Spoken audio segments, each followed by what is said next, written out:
First of all, Tanya, I just want to thank you for joining us. We have a number of folks on the call, and I did some workshops on microaggressions this last month, and a couple folk of color wrote me and said, okay, so these are pretty good skills, but as a person of color in a predominantly white organization, your strategies do not work. They weren't quite that, but that's the message I got. And I'm like, okay, so thank you for agreeing to say, so let me come in and share your perspective and all your experience in higher ed, particularly in consulting and senior diversity officer and coaching. And we had envisioned this as a conversation responding to folks' questions and chats, the chat room. So again, if you've joined us, yay. And please use the chat room and the Q&A to put in any questions you have. And we have some to start, and then we'll maybe flip over. And if you want to flip over, I think you can look at them too, right? You can see them? I think so. So follow wherever you want to go. I'm just so grateful for your wisdom and insights. And I wondered if it was useful to start telling people just a little bit about who you are and a little bit about your work in the world and maybe your journey as a woman of color to realize that all the strategies I use as a white woman to deal with microaggressions, probably not very career enhancing for folk of color, so. Yeah, well, and I do want this to be a conversation because I think we conversate really well and keep it light and informative. And I want to hear more about the offerings that you've made, because what is true, I believe that some of the things that I'm offering might not be as effective for folks as well, because what I think, and this is from my own research around internalized subordination around race, sometimes in our different racial identity development, we're going to be able to show up in different ways in different places. And so I'll probably talk some about that. A little bit about my background and where I am coming from and how I do my work in the world. Again, my name is Tanya Williams, and I am originally from Houston, Texas. I currently live in New York City and Oakland, California, but I always try to start with Texas because context matters. And my being raised in the South, the Southwest, and attending predominantly white schools, K through 12 in college with my master's degree and my doctoral work, it makes a difference. And I think that my coming to this work, coming to do social justice work, coming to really working in higher education and predominantly white institutions in higher education, does impact the way in which I have approached responding to microaggressions and how that all looked. I guess one of the things that I would say is that as I entered this work, or really entered work in higher education, my response to microaggressions used to be just a smile. That is, and that had so much to do with my own internalized subordination, the ways in which I understood systemic oppression. It was sort of like, kind of grin and bear it. That's, I think, what I was raised and taught to do, and really to put it in on myself. I tell the story all the time that I would be in meetings dealing with the microaggressions that would happen around me with all of my white colleagues, as I was often the only in the meeting, the only person of color, only Black person.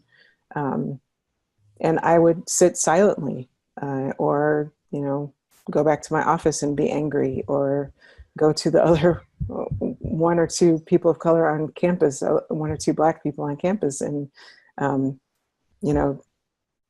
debrief with them, but never would say anything to my white colleagues. And so it's been a process. When I was thinking about this work and was doing some reflection on so when did I start really responding in ways that I felt good and in line with my own values? it's only been about 10 years. In my late 30s, I'm 45 now, my late 30s, I think I started really getting clear that I had to maintain, and I understood my worth enough that it was important that I not respond with a smile anymore or silence, and it really is about staying in line with my values towards going after a world that is socially just, that works for everyone. So that's my opening statements. And Wow. of course, go on. Well, I'm relating to being the white person that looks at people of color, see how I'm doing. And so if I do something and you smile, then I would interpret that probably even to this day as, okay, I'm doing okay. Maybe I did something. Oh no, Tanya's smiling, so I'm okay. And then I also know what we whites do, that when you do speak up, aren't smiling, how we punish, retaliate. What's wrong with you? You having a bad day? Yep. You have too much work going on? Do I need to take some stuff off your plate? Like, i.e., those special projects which will help you be seen and heard. Well, so I don't know if you have other experiences or of how we whites create the environment where it really is unsafe and even dangerous to speak truth to power and raise issues.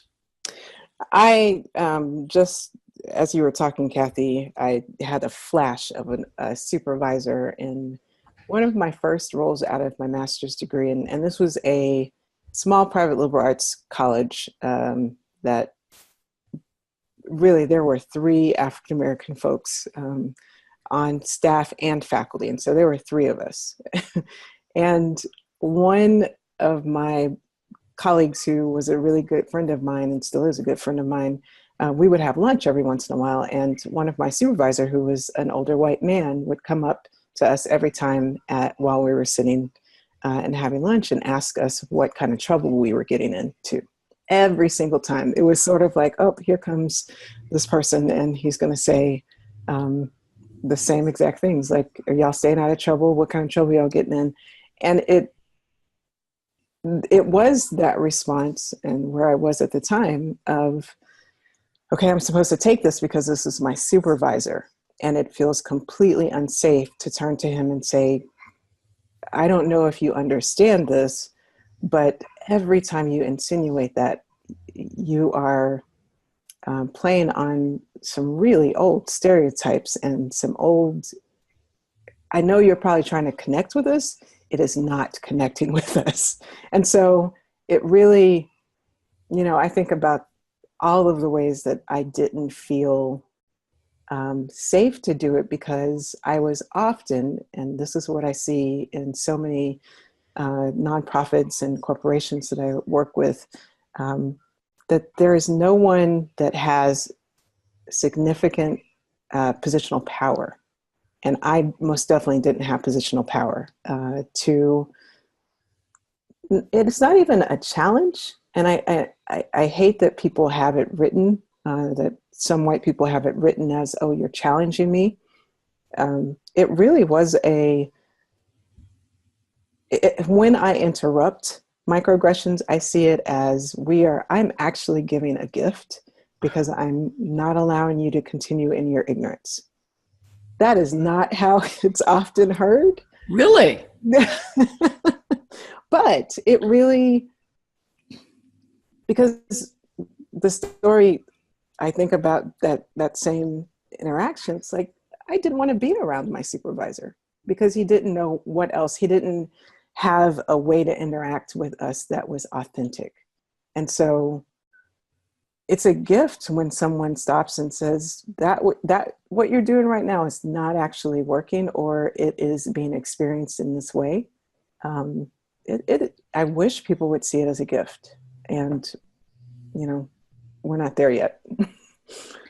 I know I'm not, and we worked together a number of times, and I would hope I would continue to hear your feedback as a gift. And I think I'm a lot of whites, like a lot of whites who are like, I'm trying not to be seen as racist. I'm trying not to do something racist, truly value the relationship with folks of color. And so I'm afraid to say something. So I relate to that supervisor because I think I've made that racist joke before of, I mean, what you described, I have memories. I just can't bring it up. And you nailed it. My intent was to connect, but I didn't know how to connect because I hadn't done any relationship building. And so I use this moment to like, hey, and why would, yeah. And what's the cost if you were to say something, even with the style you just role played?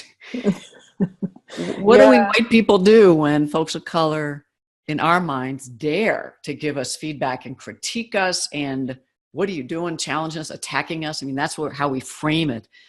Nowhere close to gift. It's like, you just attacked me. So what's the cost?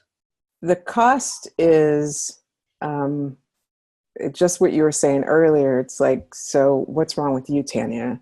Can't you take a joke? Aren't you, can't you see that I'm trying to connect, or I was just being lighthearted?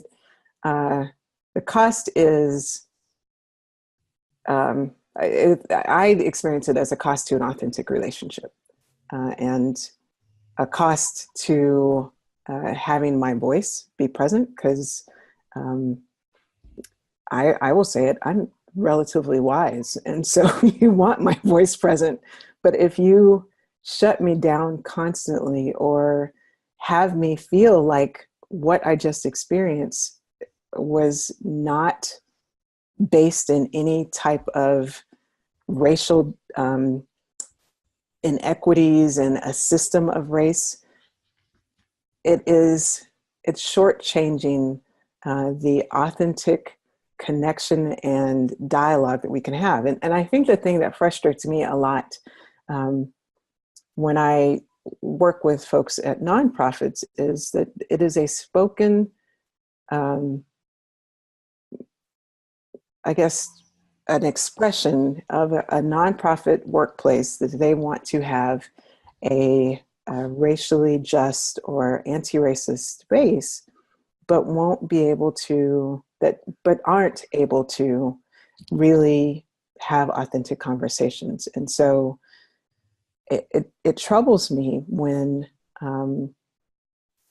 folks say that, particularly white people say that they want an anti-racist space, but cannot hear feedback about microaggressions. We will never, ever, ever get to that anti-racist space or racially just space if we can't even get into the little bit of microaggressions. We're in trouble. And I think about the cost to white people, because I think we often miss the conversation that white people are harmed in this work and dehumanized at the same time. It hurts me that a lot of white people think that they have really close relationships with people of color. And that's actually it's not happening.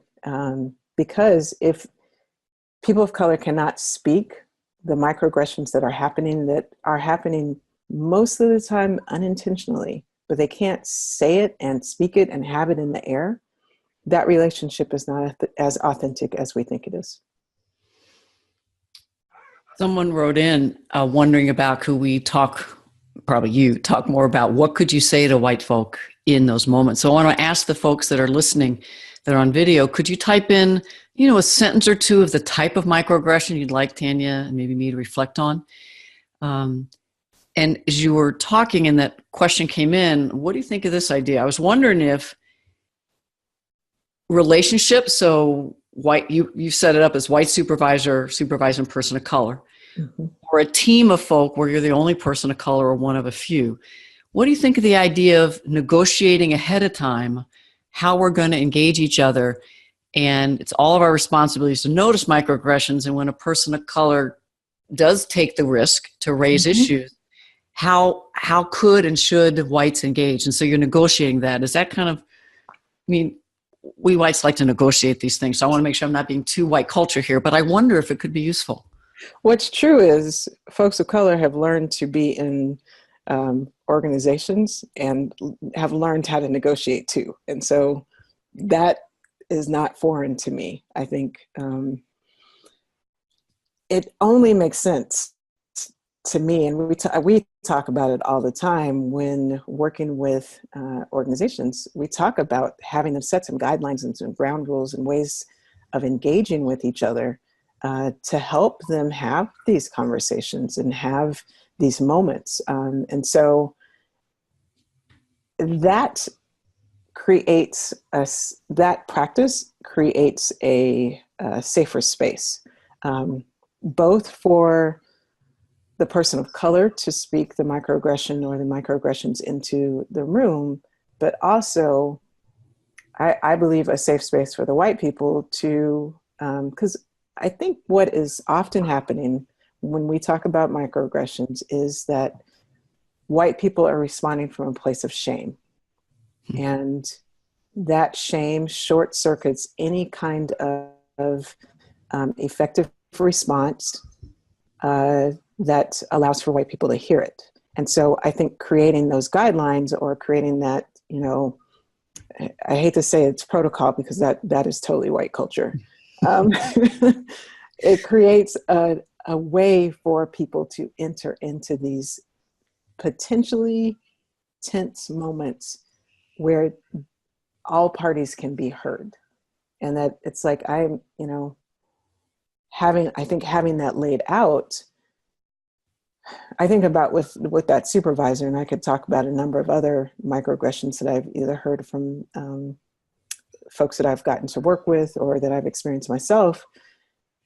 When setting up that kind of those guidelines, that kind of protocol, it slows the moment down. And I think about, doing workshops and facilitations, we always talk about slowing the moment down so that we can dissect it and kind of see what's happening, but also kind of stay present to it. We can kind of feel our feelings, notice the shame that comes up, notice the fear that comes up, the risk, all of that. But if it's in a group, in a workspace, I think that that's almost the only way that we can do it.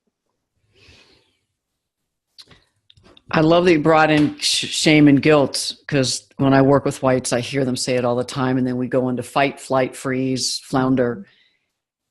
And I think a part of it, but tell me what you think, is also the racist beliefs we still hold. And I still think part of it is, how dare you confront me, especially in public? Whereas if you're a white person, there still might be the irritation, but it just seems enhanced. I don't know if you've ever experienced, and then we do have a specific microaggression. But do you feel like there's this arrogance, entitlement, how dare you? You're not in your place when you give me feedback? Because I think that's what we do as whites in our privileged identity. I totally, yes, most definitely. And I think that is where my work around my own internalized racial subordination, like my place is actually to tell the truth and to tell the truth as I see it. And I often say this to friends, that sometimes white people forget that they don't run everything. And I'm here to say, you don't run everything. And I want us all to live in the truth of the world, in the reality, rather than the story that we've been given by a system of racism. And so I can appreciate that there may be some frustration and hesitation and playing out of internalized dominance of you're not in your place. And for me, it's do you want this system or do you not? Do you want a world that we so are talking about? It's like, we want a socially just world. It's like, do you want that or do you not? It feels that cut and dry for me. And if we tie that back to what you were saying about have a conversation beforehand, or what are our norms, or I haven't heard you that clear in that kind of a setting to be able to say, we say this is what we're about, do we want it? If so, what does this mean for us as whites when we show up in microaggressions, or we see another white do a microaggression? What does that mean for us? How do we need to show up? Not, oh, I didn't mean it. It wasn't, come on, it wasn't my intent. and just really exploring the impact and apologizing. But we whites are white. So can I offer you what somebody asked about a specific situation? Sure. They said in a meeting, in your functional area of expertise, yet you're treated as if you're not present by the whites in the room. Yeah. And so it's harder in, I think, group settings. I often think about having relational experiences with people, and so I can go right to them and say, so what you just did, that thing doesn't work for me. In a group setting, I think, and this this is one of those moments that, you know, again, my stories around internalized racial subordination comes up because the story I think that people of color have been given is that if we show up really in our power in that setting, something will happen to us. It's not safe. We will be othered. All of those, and it's not just story. It's actually also been like found truth. And so we're living with the racism and what our minds have done with the racism, even though it may not have happened to us, it's happened to somebody else. And so I don't want it to happen to us, to me. It feels important though, in those moments to also say, you know, to interject your voice, because the response to the microaggression is, we don't see you, or we don't see your expertise in this. The interruption is to actually, like, literally put yourself in that room in a way. And it's, I don't believe it has to be like, okay, I'm going to give you all of the information that I know about this topic, but I am going to let you know that I'm here. And what could that, I'm sorry. Well, and just what you're asking, it can look like getting, and it's hard, you know, in some ways I would love to have a video of microaggressions happening, put a pause on it. This is what we can do to interrupt. What I am picturing is that people are just talking over me and not acknowledging or noticing or saying, Tanya, I know you know something about this. Do you have something to contribute? It really might have to be, excuse me, I've done some work in this. This is what my thoughts are. And it really, it is sometimes a point of, I'm about to say screaming, I'm here, but it's obviously not screaming, but it's a, see me. I'm not going to let you not see me. I love that. Yeah. Sometimes I talk about a continuum. I don't know if it's a continuum, but you can do an indirect intervention, a redirect, or a direct. Mm-hmm. What I'm wondering is if you have, or you suggest that people might start least confrontive to see if that's enough, or you're like, you're going to see me, you know, and enter more in a direct way. I think in that situation, I think I went straight to direct, mm-hmm. because it doesn't sound like, I think about indirect, moderate, and direct. My indirect might be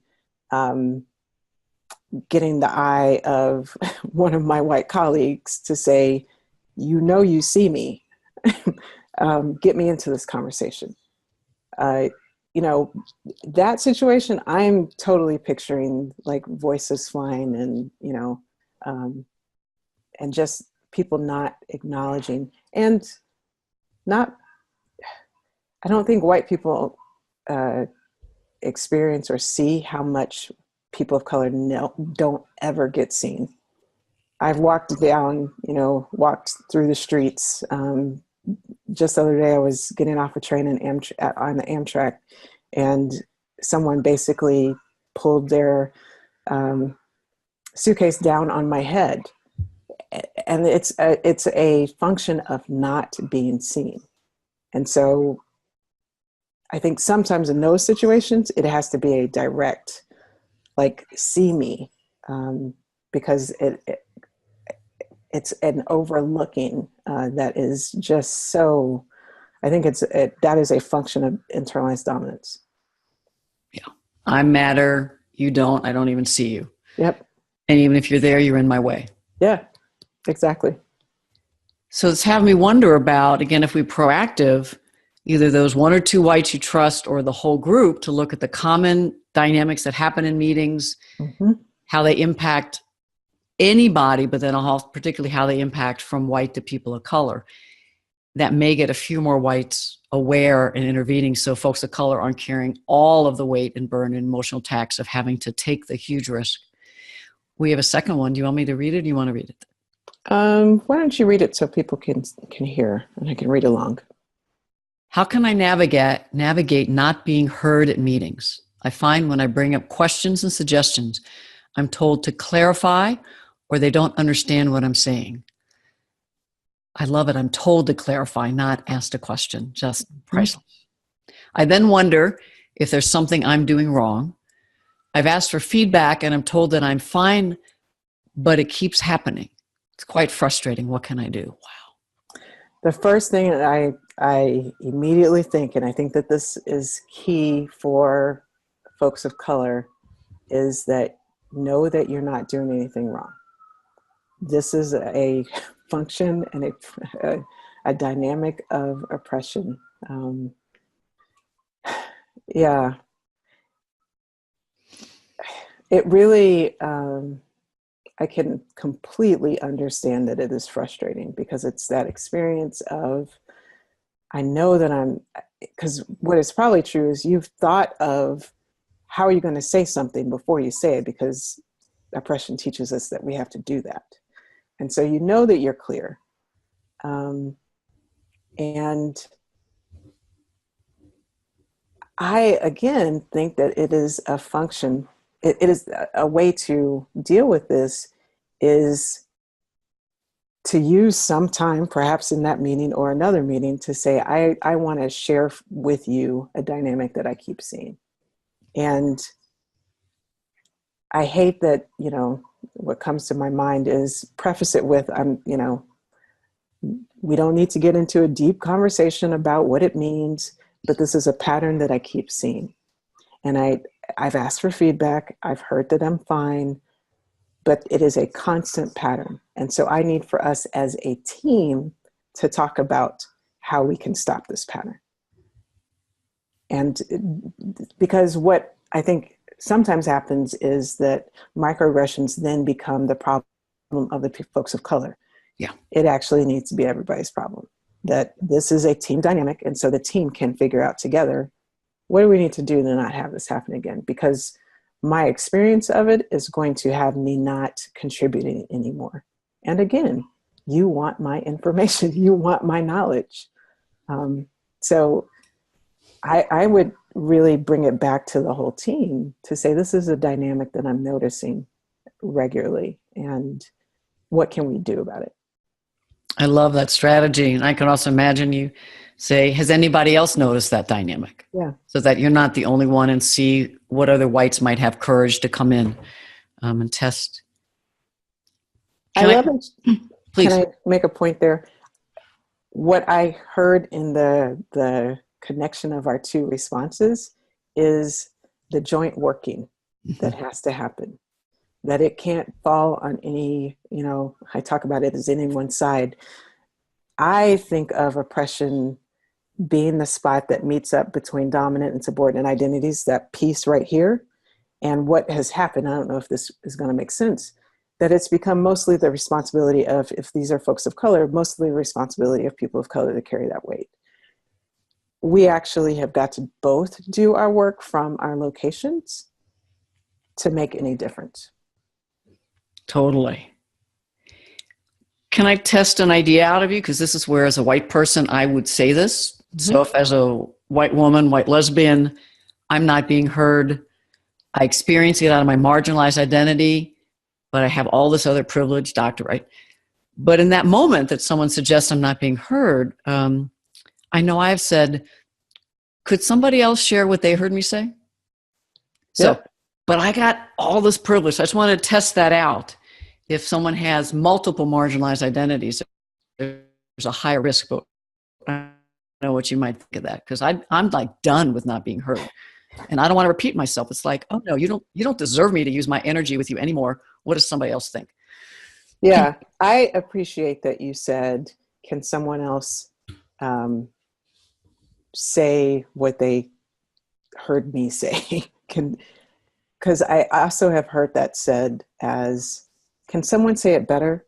And that's not what we want happening. Because exactly the way that you said it makes sense and is okay.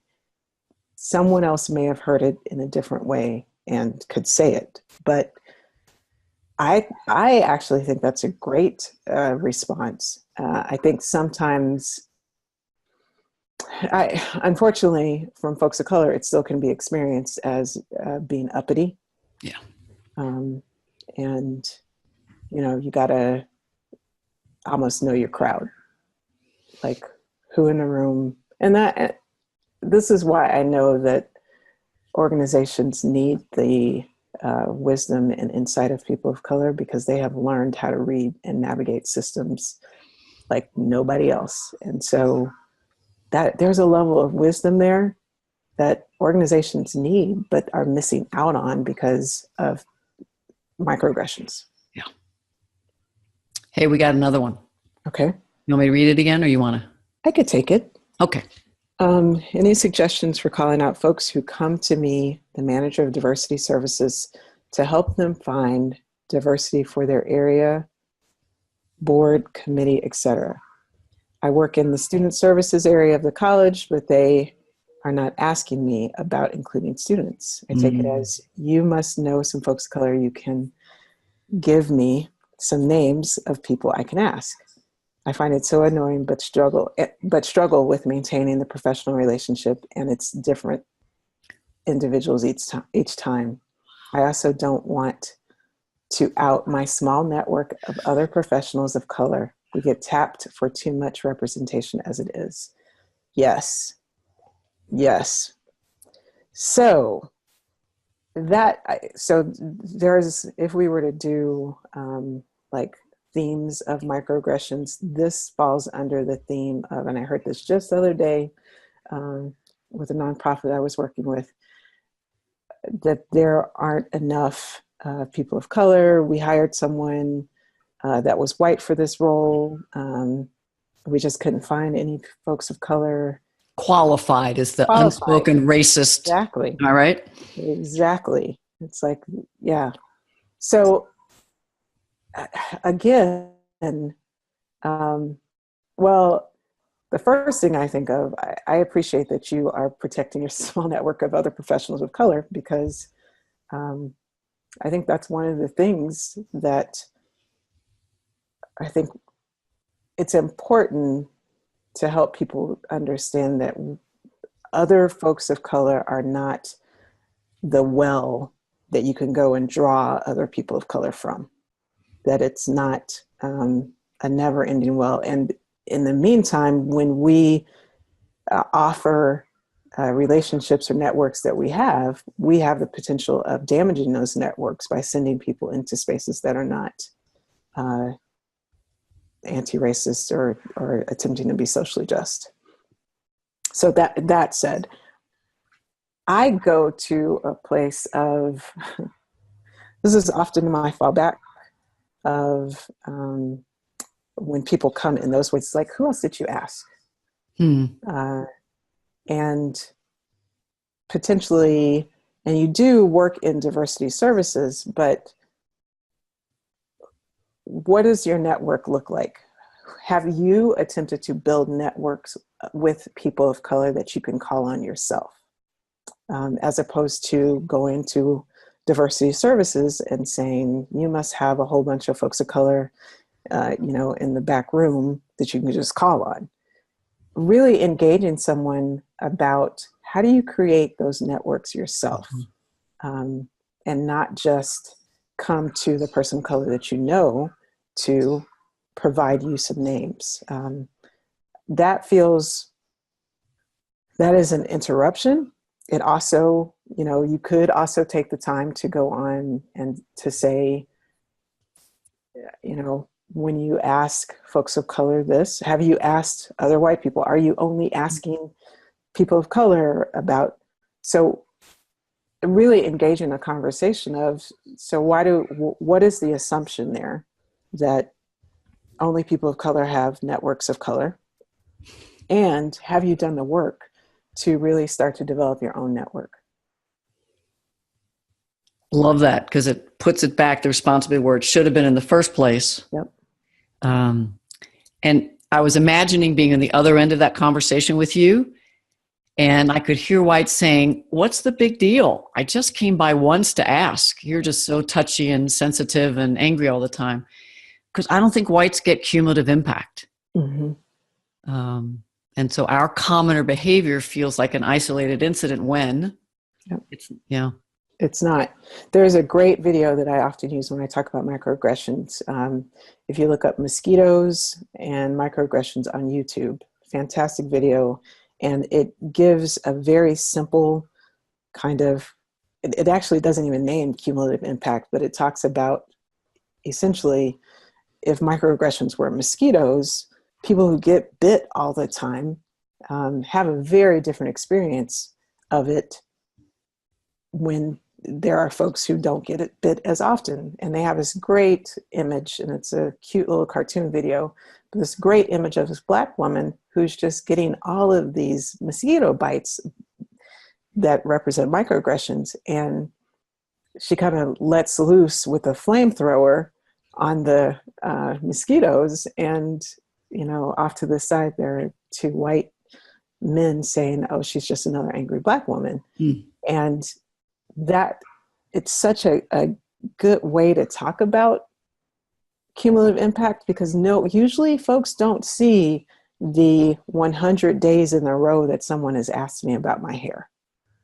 or tried to touch it or had some smart comment about how my hair is different than it was a week ago. Or you don't see that 100 days leading up to the moment where I just kind of throw my hands up and ask you to leave my office. It really, we have to understand the ways in which the dynamics of oppression work, not only for groups that have a dominant position in systems of racism and oppression, but also how the dynamics of oppression impact marginalized groups as well. Yeah. Thank you. I'm thinking whites, particularly like me, have multiple privileged identities, are like, something happens, I just respond to it if it's coming at me, right? And I wonder, are there some extra dynamics, burdens, issues that folks of color are juggling and having to weigh? Mm-hmm. Do I say something now? Do I say it later? What's the cost to me if I don't speak up? Would you mind sharing a bit about what some of that inner dialogue might be? Because that may get some whites to understand, oh, there's more to it than just I'm at the individual level with all my privilege and I can do it. Why can't you speak up? Yeah, I'll start with everything for me goes back to the ways that we've internalized our subordination. And so I'll start with the ways that I was told as a Black child growing up that I had to navigate all of these things to survive. And so, when my very basic survival is built into this, that is part of the moment that a microaggression happens. That either my survival in the workplace, the survival of this relationship, I'm having to navigate. What is the risk that I'm going to take? Am I going to be, outcasted and shoved aside and this has happened before, have important meetings happen without me? when I have been in them the week before, but because I spoke up and noticed and noted a microaggression, I have been left out of the meeting the next week. And so all of those things, plus, you know, there's always the risk of, am I going to have a job? If this is connected to my job, am I going to be able to, you know, is someone going to find something? Is someone, and it's really even going to interpret something that I've done later to be a reason to not have me in this space anymore. And so it might be, you know, someone says something and I'm going down all of these lists and making all of these decisions about how I handle this at any given time. And I was thinking about this beforehand, and it's like, you know, the exhaustion of oppression and of racism, just having to, you know, show up every day in a system that is actually not built for you, and you are not sure that it actually wants you to survive in it. All of that is going on in these moments of trying to negotiate and navigate. Like, what do I do right here, right now? Because oppression is tricky. Oppression will move on you in a second. And so you're constantly trying to think of, like, so what is this dynamic that's showing up right now, and how can I best navigate it so that I can survive whole on the other side of it? God, the exhaustion I'm hearing. And I remember we were just doing a workshop together on navigating triggers in difficult situations. And I was talking about, you know, you can be a zero, have no emotion. It's like you're sitting on the beach in the sun. And you said something like, I realize that every time I leave my house, Yeah. I just leave at a mild trigger, if not medium, just because of the cumulative impact and what I anticipate is going to happen. And that was just a few weeks ago. It's a great insight for me. Well, and it's a great insight, and it was a hard one for me in that moment, because I don't want to be at a low level trigger all the time. If I wake up in a triggered state, or knowing that I have to leave my house in a triggered state, I think about, like, Stephen Covey's emotional bank account. If we were to do a bank account of triggers, if white people get to start at 0 every day, and I'm, as a Black woman, starting at a 4 or a 5 or a 3, yeah, and then the world is going to give me more, and so it's going to build up faster, and then it's going to look like I am, you know, the angry Black woman. And most of the time, I think when people talk about angry Black women, it's actually just the directness of Black women. Folks trying to maintain their core self and speaking what is true for them. It just comes off it's being read as angry when it actually is just clear and clarity. Yeah. Behaviors that I can do as a white person and not get read as angry. Yep. I'm really feeling, literally in my body as my stomach hurts, because I'm imagining all the energy it takes and all the thought work to get to the place where you choose how you want to respond in those moments. Mm-hmm. Where I'm sitting in the meeting as a white person, not doing any of that inner work because I don't have to. I'm just, the toll it takes is just sitting with me. And that is why, if white people are naming themselves as allies, activists, accomplices, trying to work towards social justice, when a person of color is able to and is ready to interrupt a microaggression, it has to be received as a gift. Yeah. It has to be. Because one, that person of color is willing to take enough of a risk with you to speak that truth, knowing that any number of things could happen. Two, they actually are willing to trust you in your statement of, I want to be an ally to you. And so I don't see how it can be taken as anything but a gift. And I will say, for me, it helps when I am able to share things that I experience as microaggressions with white people and have them be received in ways, there might be shame present, there may be feelings that come with it, all of those things. White people who can stay with me and work the problem, which is oppression. Neither one of us are the problem. White person is the problem, person of color is not the problem. Oppression is actually the problem. But when they can stay with me and be in that conversation as we work the problem, that's when I can count somebody as an ally.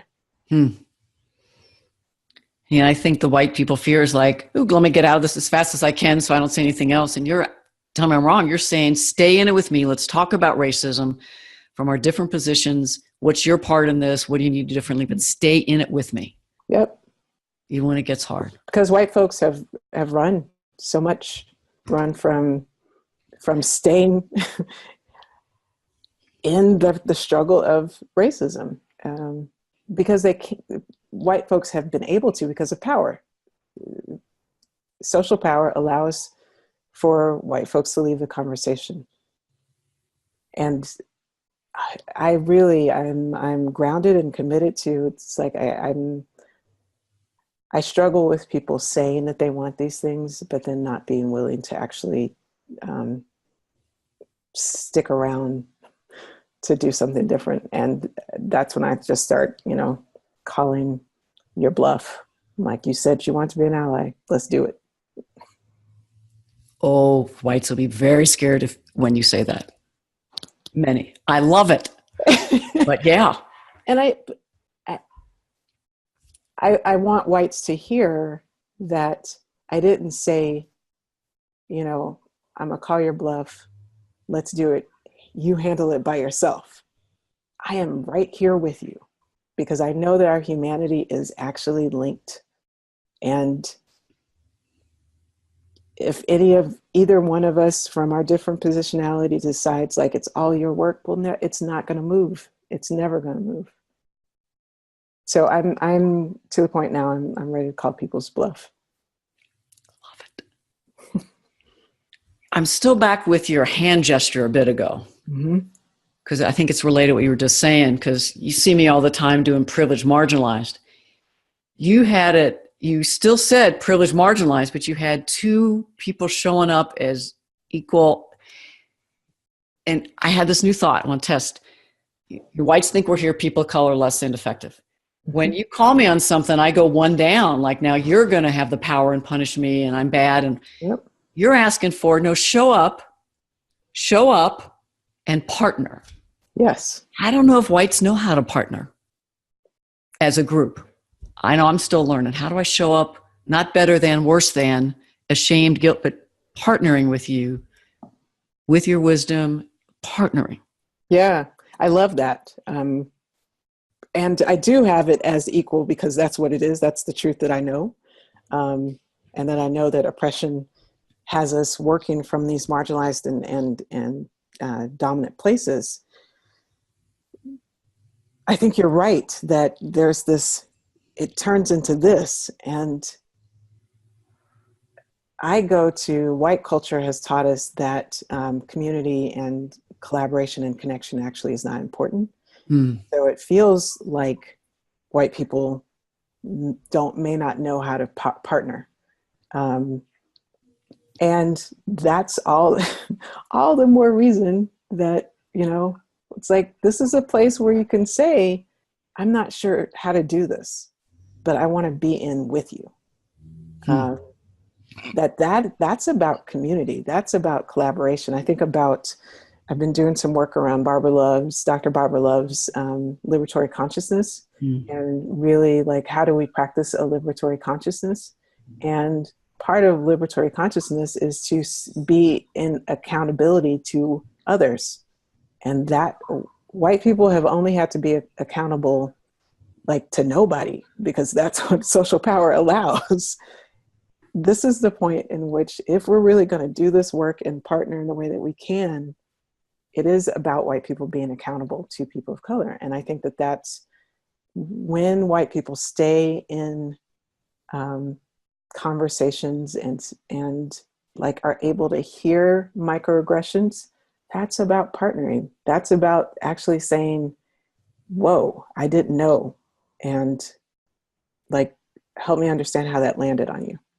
Not necessarily, you know, crying about it and having it, you know, the energy and the focus turned back to you, but it's like, I need to understand this better, and I want to amend and make some amends with our relationship.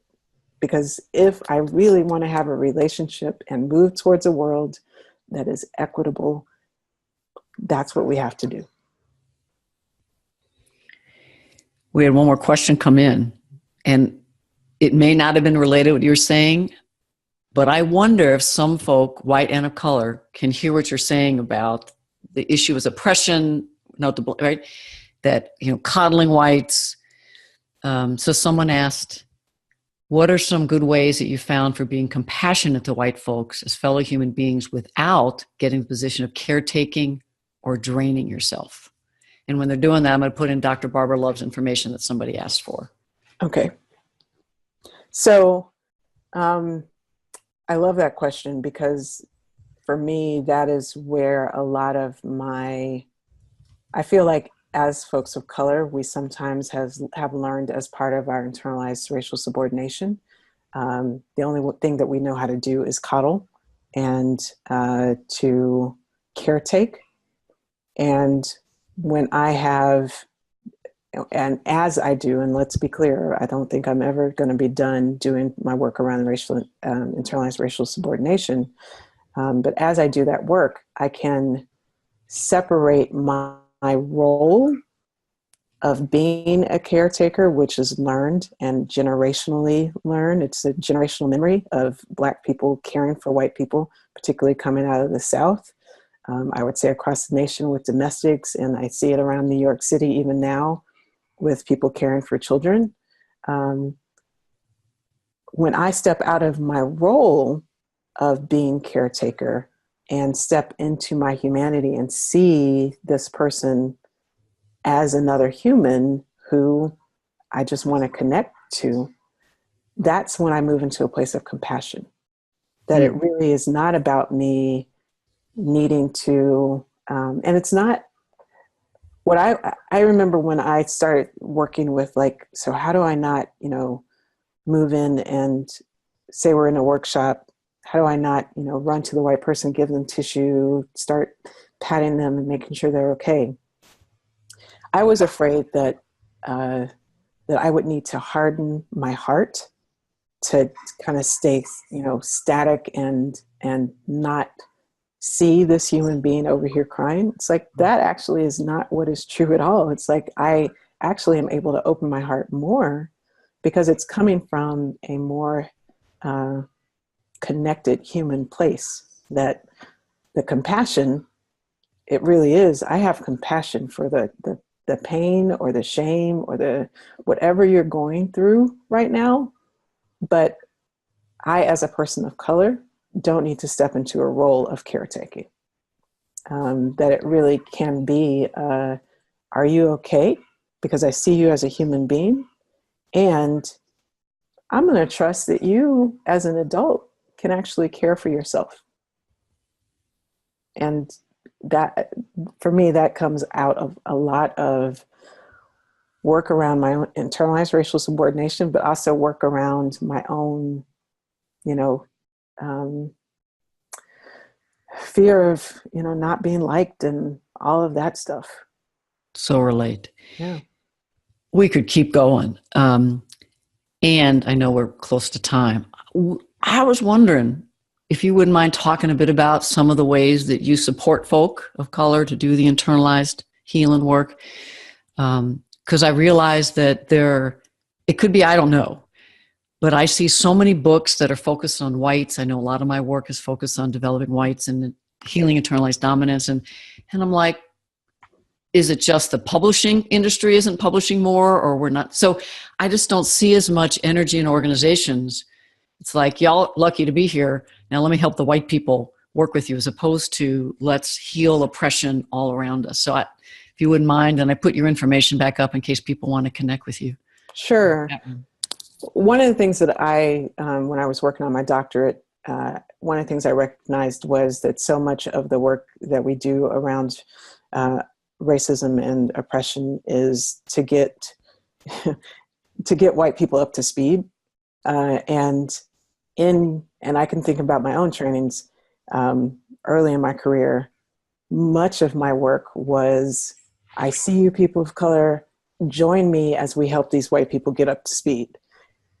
And somewhere in my doctoral work, I got that. I'm like, oh no, we all actually have been hurt by this. And yes, there is work that white folks need to do from their position of power. There's a lot of work and healing that needs to be done for folks of color who have historically and are currently dealing with systems of racism. And so the work that I do with folks comes by way of coaching. Sometimes I've been brought into organizations to do affinity group work, to have people really do some reflection on how have we internalized these systems of racism, and what is the work that we can do individually and with each other in community to heal from, the disease of racism. The disease of racism shows up differently in white people than it does in people of color. And so there's different work that needs to be done. And that's mostly what my work is. I could imagine some white people will hear that and say, from the deficit model, oh, people of color are broken or they're damaged. And that's not what you're saying. Nope, not at all. Not at all. Everybody, the clearest way I can say is that everybody, if oppression is we all start out like perfectly fine. If oppression is a vial of poison, we all have drank it. And white people have taken in internalized dominance, and people of color have taken in internalized subordination around race. And so we're all whole human beings that we're not broken at all. We just have been acting out of our learned positions in the system of racism. And just as white people, there's lots of healing, and I leave it up to you, lots of healing for white people to do around internalized dominance. There is just as much healing, and healing, the healing that I'm talking about is the emotional,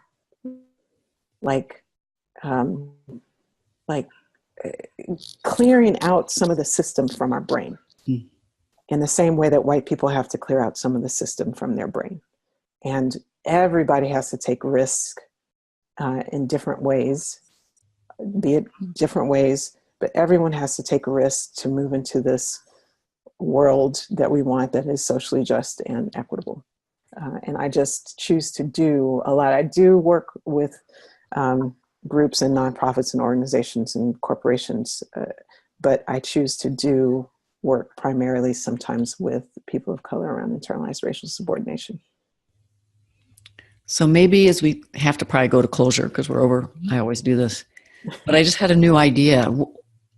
I'm trying to imagine what would be different in an organization if folks really invested in the healing space for folks of color. And so folks of color aren't thinking I'm the only one or there's something wrong with me, but to truly bring folks of color together to do some of this empowerment work. Healing may not be the word that folks will hear, but empowerment work. What have you experienced or know would be different in an organization, a cross-race organization, predominantly white, when you invest in the folks of color in this way? Oh my goodness. Wow. I just kind of felt like my brain opened up of just the wealth of insight and knowledge. I read an article, or maybe I saw it on Facebook. Someone posted something that we should be going after queer women of color and having them be our leaders, because they actually have so much more knowledge than they see the world, and I am one of them. We see the world vastly different because we've had to navigate and negotiate in so many ways. And so if an organization actually created spaces for people to do that empowerment work, if empowerment is something that people can hear, voices and insights, and, you know, I think about opportunities for people to contribute their whole selves to their workplace. Organizations have no idea how much they are losing out on when they truly do not create spaces that are equitable and inclusive. And they think they are because they've gotten a few more people of color to be present in the organization and be seen. Like you have a little bit more diversity and you're thinking that you've done it well. An inclusive and equitable space allows for everyone to bring their whole selves, which means bring their whole knowledge base and wisdom and insights and ways of seeing the world. And that is going to lift your company, you know, beyond what you can even imagine, I believe. Thank you so much for It's my pleasure. sharing your wisdom, your time, and any final reflections or thoughts to have more of the last word? Or I think the only thing that I would say, what I often hear organizations do, a couple that I've worked with, that I've done affinity work with, they'll say, well, we want to do this work with the folks of color. We now know that we need to do some empowerment work with people of color. I will ask them, it's like, so what are you doing with the white folks? Because the internalized piece to me is it's double-sided, and it's going to be uneven unless we both do the work. So think of it as there is general understanding of social justice and the ways in which, or oppression and the ways in which these systems act themselves out. And then there's the ways in which each position of power internalizes those. And so that is a comprehensive, to me, that is a comprehensive education on challenging oppression or creating an inclusive and an equitable organization. Doing it one side without the other, or just doing this, it's not enough. And then you move to policies and practices and all of these things. So this has been a blast. Thank you, Kathy. I could clearly keep talking.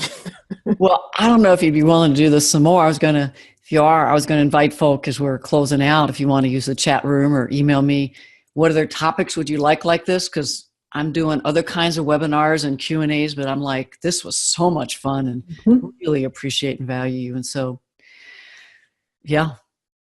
Thank you. Thank you so much, my friend. And all those that are listening now or in recording, hope this was useful, and all the best to you.